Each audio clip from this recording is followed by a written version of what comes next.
Bom dia, Andreia, tudo bem? Bom dia, Raquel, tudo bem? Tudo ótimo. Bem, vamos lá. A autossabotagem é o tema de hoje.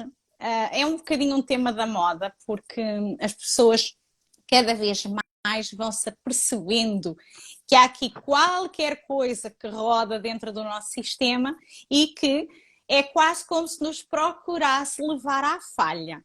E hoje vamos desmistificar aqui um bocadinho este levar à falha e vamos também dar exemplos de autossabotagem até para sensibilizar as pessoas do tipo de padrão que pode estar dentro delas e que as faz realmente viverem sempre na mesma dor.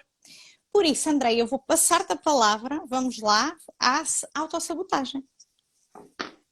Bom dia, boa tarde a todos que estão nos ouvindo e que vão nos ouvir, né? Boa noite também. Bom, esse tema de autossabotagem é igual a Raquel disse, é um tema da moda. Ah, isso é só autossabotagem, que não sei o que. Tá, mas o que que você está fazendo para poder mudar isso?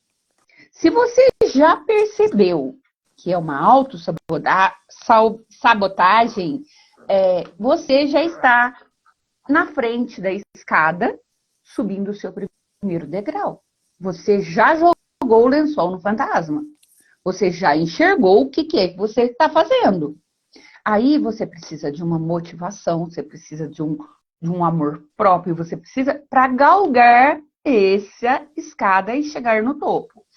Então, existem várias vertentes que as pessoas ficam patinando. Elas patinam. Ah, mas eu não tenho força. Ah, mas eu não consigo. Isso aí são desculpas. Nunca ninguém disse que ia ser fácil, tá? Mas se você não tem um objetivo formado do que você quer, você não vai galgar nada. Você vai ficar ali, dando desculpa e maçando barro no mesmo lugar. Então, trocando em miúdos, a famosa zona de conforto, a famosa zona de negligência. O forozinho de, né? Tá quentinho, tá pedido, mas tá quentinho, tá gostoso, né? Então, isso abrange muitas coisas da nossa vida, em muitos aspectos. Por exemplo, você pode ter, dentro do que nós fazemos, os tratamentos, tá? Que a gente vai fazer o diagnóstico na mesa e ver, você pode ter uma frequência, um padrão de não merecimento. Você entendeu? Então você vai atrair tudo para você não ir para frente. Todos os obstáculos, tudo. Então você tem que ser muito perseverante. Você tem que ser muito forte. Não no sentido de fazer força, mas no sentido de determinação. Porque para eu chegar aonde eu cheguei, eu tive que galgar muitas coisas. Você também, como todos, em persistências, em estudos. Então, eu não tenho merecimento, que é uma frequência que as pessoas nem percebem, tá? Então, você não vai conseguir. Vamos tratar esse merecimento. Onde que veio o merecimento? Lá da sua infância. Qual que é a frequência disso? Né? Bom, Raquel, fala um pouquinho. Sabes que quando estavas agora aí a referir a zona de conforto, eu em relação à autossabotagem eu gosto de falar de dor de conforto ou dor confortável. E as pessoas ficam se calhar a pensar, desde quando é que uma dor pode ser confortável? A partir do momento em que nós sabemos lidar com ela. A autossabotagem é sempre inconsciente, sempre.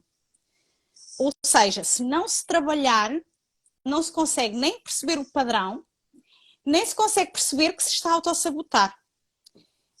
Vou dar aqui um exemplo. Como tu falaste na mesa quântica, nós quando vamos na investigação da mesa quântica, nós vamos identificar idades que estão na raiz de determinada problemática que a pessoa nos traz. Vamos agora imaginar que alguém traz um problema e ali nós conseguimos entender que 8 anos, não é? Vamos supor, aos 8 anos, houve ali um episódio que a pessoa passou em que a situação remeteu-a a uma sensação de rejeição. E esta rejeição ficou ali impressa, vamos dizer assim. Quando nós temos esta sensação de rejeição, e quem diz sensação de rejeição diz qualquer outra, como tu mencionaste, até a falta de merecimento. Vamos então, aqui. Temos aqui a rejeição aos 8 anos. É muito fácil, lá está, porque aquilo fica a vibrar, aquele episódio trouxe-nos pensamentos e sensações em relação àquele evento, isto vibra e fica aqui esta rejeição a pairar.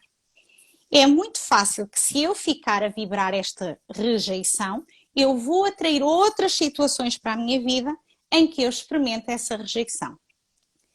O que é que faz acontecer, entretanto, na nossa vida?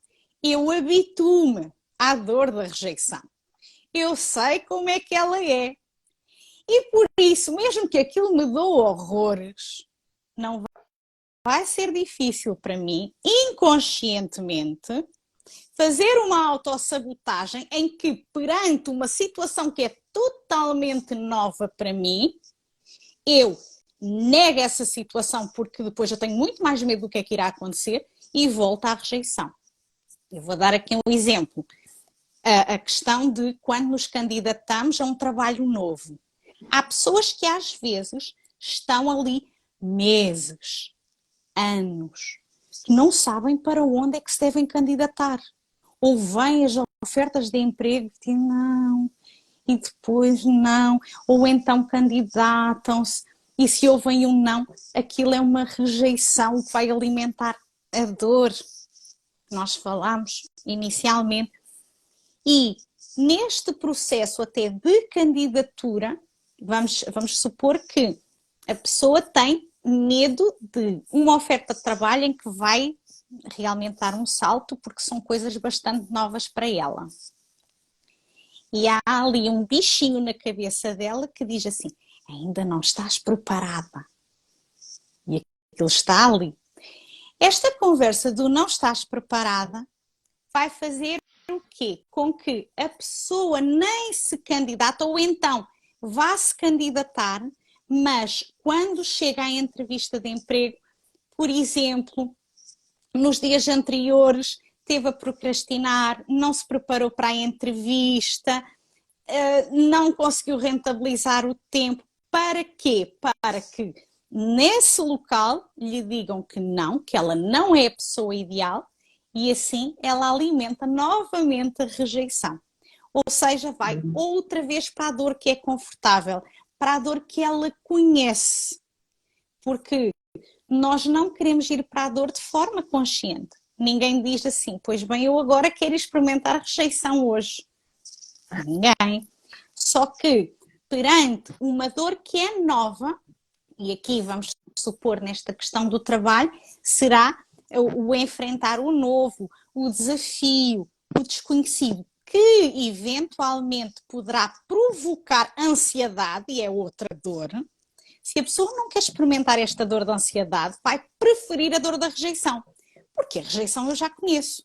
E assim nós ficamos na autossabotagem, que de outra maneira falando é mais do mesmo. Andréia, eu passo-te a palavra. Só me veio uma palavra, mecanismo de defesa. Sim. Mecanismo de defesa sobre o que eu estava falando também, você complementou. Essa dor eu conheço.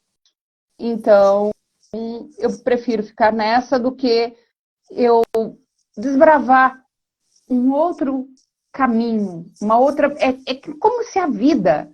Como não? A vida, você está numa encruzilhada. Sim. Tá? Você tem duas opções para você vir.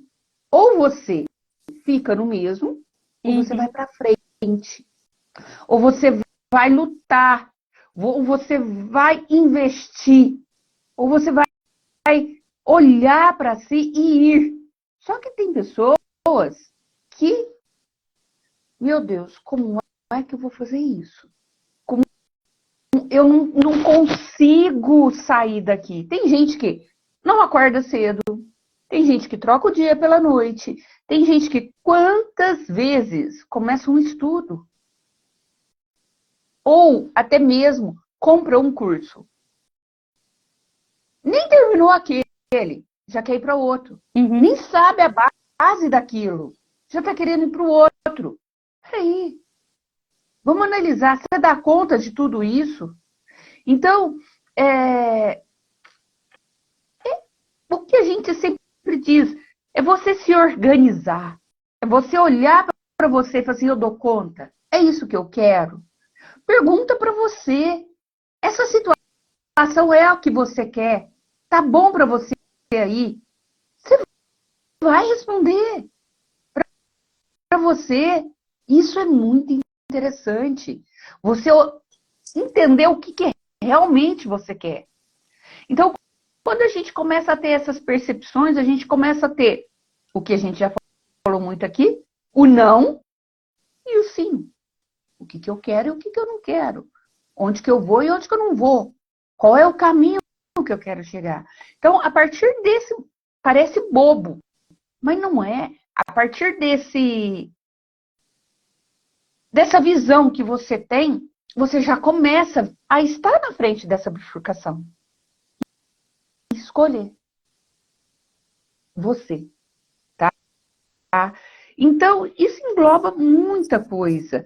Engloba, por exemplo, aqui, igual eu estava falando, focar. Como é que você vai focar numa coisa se você não consegue olhar para você e escolher o teu caminho? Então, é isso. A pessoa fica naquela dor constante. Eu não consigo. Ai, me dói. Ai, mas não vai. Não vai mesmo. E isso está num modismo muito grande. Isso está num modismo muito de você receber tudo na mão. Eu te dou. Tá tudo certinho aqui. Engole. É um pratinho prontinho. Eu já até mastiguei para você. Você vai esperar que o mundo seja isso e o mundo não é. Então causa uma dor muito grande. E agora, quem que vai mastigar para mim? Eu, você. Raquel, você. As tuas palavras fizeram lembrar-me uma noção que é a necessidade de perguntarmos a nós próprios o que é que tem falhado. E para isto é preciso uma honestidade extrema. Porque eu dei o exemplo há pouco do trabalho, mas há pessoas que vão ter vivências que se repetem nos relacionamentos amorosos, nos relacionamentos com amigos, até mesmo, às vezes, com problemas de saúde. Ou seja, este mecanismo de autossabotagem está na raiz de muita, muita coisa. E quando a pessoa é honesta com ela própria, no sentido de onde é que as coisas estão a falhar, e depois observar o seu próprio discurso, porque isto é muito importante, porque nós temos uma psique que se defende e a nossa psique defende-se sempre para nos proteger da dor, ou seja, não gosta de conversas muito reais. De qualquer forma, é sempre um movimento de coragem. E a pergunta aqui é também, que tipo de discurso é que eu tenho? Porque se eu der por mim a ter um discurso de o meu trabalho não corre bem porque eu tenho sempre um patrão que é muito difícil, que é muito exigente, ou então os meus relacionamentos não funcionam porque eles têm estas características e eu não acerto e eu tenho dedo podre. Vamos olhar para este discurso que nós temos, porque estes discursos vão nos ajudar muito a entender o nosso mecanismo de rodagem, que nos faz pensar de determinada forma, que nos faz sentir de determinada forma e que nos faz estar de determinada forma. Não só a cada momento, mas na vida em geral. E sempre que dermos por nós com esse tipo de discurso, isso é apenas a plumagem que está a esconder um registro de autossabotagem. Por isso, vamos aqui olhar com verdade, porque vai ajudar-vos muito mais a perceber que dor é que vocês estão a querer abraçar e não a querer resolver. Porque um processo de autossabotagem é abraçar uma dor, não é resolver uma dor. Por isso é que vocês andam sempre a fazer mais do mesmo. E é muito fácil fazermos isto, muito, muito fácil. Daí que temos de ter sempre muita atenção quando nos deparamos com uma dificuldade na vida. Como é que nós reagimos? Nós achamos o quê? Que é culpa de alguém? Que é culpa da vida? Por causa, talvez, de um problema de saúde que eu tenho? Qual é o discurso que nós fazemos? Porque isso está ligado, lá está, a uma experiência que aconteceu lá atrás e que, por sua vez, atraiu outras experiências da mesma forma e habituou-vos a ficar nessa dor. E para sair deste tipo de dor a que estamos habituados, é preciso, sem dúvida, olhar para elas com a firmeza de sim, eu tenho esta dor, porque, como tu falaste há bocado, enquanto não se colocar o lençol em cima do fantasma, não sabemos que fantasma é que é. Se não souber a dor que está lá atrás, não consegue perceber o que é que o seu mecanismo está a fazer para a levar para essa dor. Sabe que está sempre na mesma situação, mas não sabe o que é que a está realmente a atrair para isso. E é necessário aqui começar a identificar as coisas. Porque nós temos uma linguagem, não é por acaso. Nós precisamos de uma linguagem para nos fazermos entender e para entendermos o outro. Quando nós não temos palavras para aquilo que está à nossa volta, como é que eu me vou expressar? Se eu não tiver a palavra caneca, não é? Como é que eu vou pedir, sei lá, uma caneca de leite? Falta a palavra. E por isso é que é muito importante nós começarmos a ter conhecimento destas palavras, destas dores. Porque enquanto não soubermos, nós acabamos só por ser vítimas dos nossos padrões inconscientes. E eles são inconscientes porquê? Porque nós não temos noção do que eles são, do nome deles, e ficamos sempre muito quase vítimas do destino. Porque depois começamos muito com o discurso de é o meu destino, é a minha cruz. E então aqui que movimentos é que se podem fazer para aliviar essa cruz? Andreia. Então, Raquel, tudo isso que você está falando, dessa palavra caneca, tá? É um padrão que você tem. Se você não sabe que você tem, você não vai saber olhar. E existe sim esse mecanismo de defesa onde a dor dói tanto que é melhor eu nem olhar. Entendeu? Então, existe várias coisas, que é aquele vazio, aquela coisa que você não consegue entender. Aconteceu lá quando você era criança, que é o que nós fazemos na mesa. Nós vamos investigar datas com a questão, com a frequência, o padrão em que aconteceu aquela dor. E nós vamos ali tratar aquilo ali. Então, é quando você diz mais do mesmo, é sempre mais, vai indo. E quanto mais a gente tem esse padrão, vibra, mais esse bloco vai crescendo, mais a sua vida vai adensando, mais a sua vida empaca, menos você enxerga, menos você quer fazer o movimento. Por quê? Porque, Dói demais. E às vezes, quanto mais vai crescendo isso, mais vai tendo aquela névoa no seu olhar. Menos você vai querer enxergar. Então, você, igual, voltando ao não merecimento, tá? Você pode achar que você não merece um relacionamento, tá? Aí você fala assim, não, mas todos os meus relacionamentos não merecem. Ah, eu tenho o dedo podre. O que eu tô vibrando? O dedo podre. Um relacionamento que não presta. O que eu vou atrair? O universo não entende o seu não. Ele vai te dar mais do mesmo. Então, é muito bom as pessoas, assim, que tiver a oportunidade de estar escutando essa nossa conversa, dela começar a olhar e ver alguma coisa. Eu falei assim, opa, peraí, isso aqui encaixa na minha vida. O que é que eu estou fazendo? Porque tem muitas pessoas que nem percebem que tem dores. Vive naquele vazio tão grande de roupa, disso, daquilo, de uma festa, de uma bebida, de um churrasco. Oh, isso aí é tudo legal, é muito bom, mas o que te dá alicerce? O que te sustenta? O prazer do externo, de você sair, de você aproveitar a vida, de você estar com pessoas agradáveis, é uma coisa maravilhosa. Mas se você não estiver inteira, você pode estar nos melhores lugares do mundo, que você vai estar pela metade, ou até menos que a metade.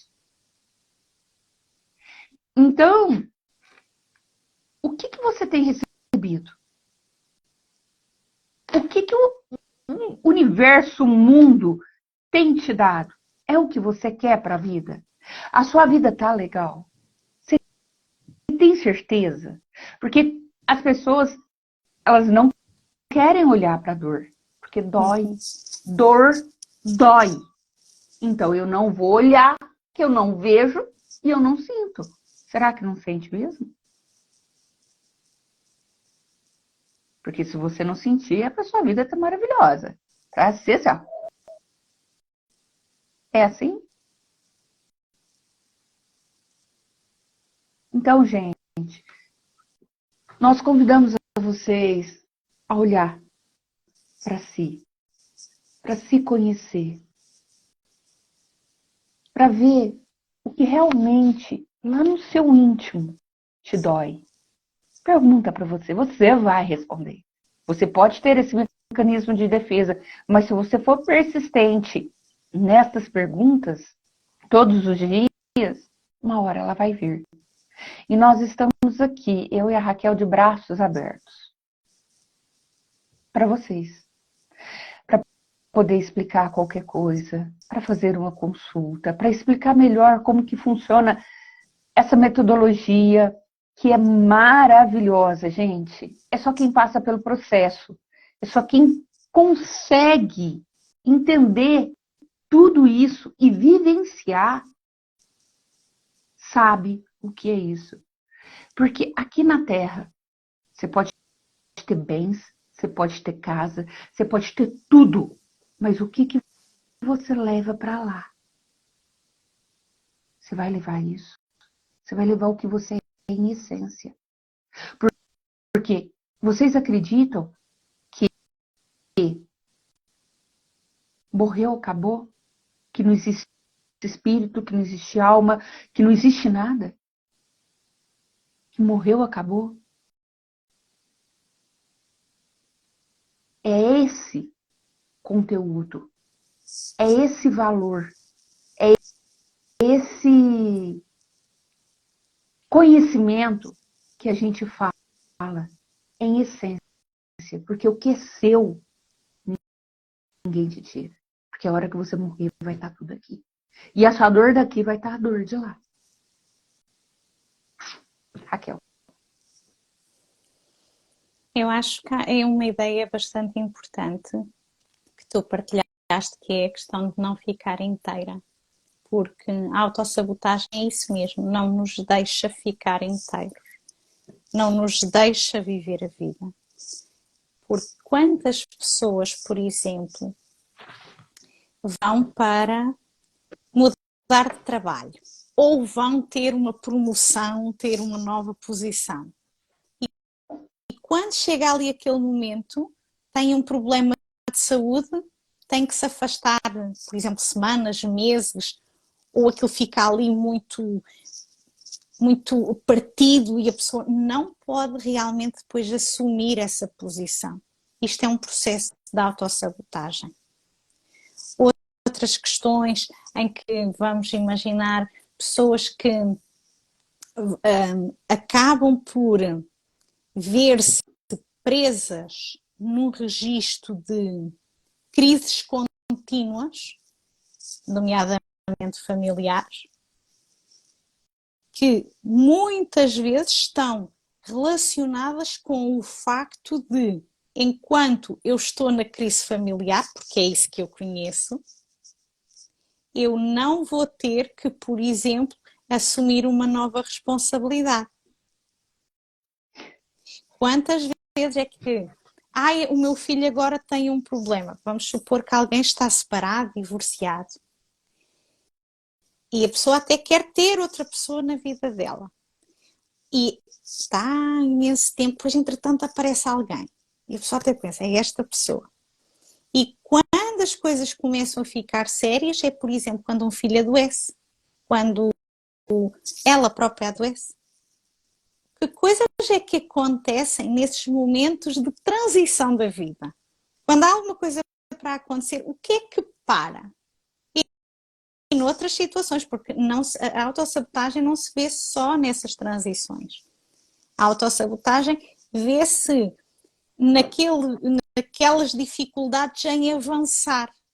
Eu quero fazer uma coisa, mas há algo que me impede e que muitas vezes nós encaramos como sendo algo do externo, ou o pai, ou o marido, ou o filho, qualquer coisa que acontece, ou mesmo nosso, que é quando vamos ali, aquilo está quase a acontecer e quando estamos ali quase no momento do acontece, perdemos a energia toda e somos tipo um balãozinho que se esvai. Isso são processos de autossabotagem. E aí, os seus processos de autossabotagem são vocês que melhor os podem compreender. Quais são os vossos momentos da vida em que algo se repete? Porque com a autossabotagem é muito fácil ver a repetição. Há um padrão. E só assim é que vocês podem realmente começar a olhar para isso e procurar ajuda, como disse a Andreia, connosco, com outra terapeuta. Não interessa, porque aqui é fundamental começar a compreender como é que se pode viver uma vida melhor. Está bem que antigamente os nossos antepassados não tinham uma vida tão boa, não é? Como nós temos agora. Nós temos muito melhores condições neste momento. Mas por termos também essas condições, é que também existe a possibilidade de começarmos a resolver questões nossas. Sim, que nós carregamos de lá de trás também. Tudo certo. Mas deem uma oportunidade então a vocês mesmos para se testarem, para colocarem a vossa essência na vida, a vossa alegria na vida. Viver não pode ser um fardo. Se é um fardo, então o que é que está aqui a acontecer para trazer tanto peso? Andreia, por favor, que nós já estamos está no nosso aqui, horário. já estamos aqui a chegar, exatamente. Já está no nosso horário. Então, eu só agradeço a tudo, ao tema, a vocês e todos que nos assistiram, estiveram presentes e que vão nos assistir. Semana que vem estaremos aqui de novo. Despeço-me também, Andreia, de todos aqueles que se juntaram, daqueles que ainda nos irão ouvir e até para a semana. Para a semana, na quarta-feira. Voltamos ao dia normal. Exatamente. Da outra, não dessa. Não, desta já está feito. Já foi. Já foi hoje. Para a semana é que voltamos à quarta-feira. Então vá. Um beijinho e tudo a correr bem. E coragem. Tchau, tchau.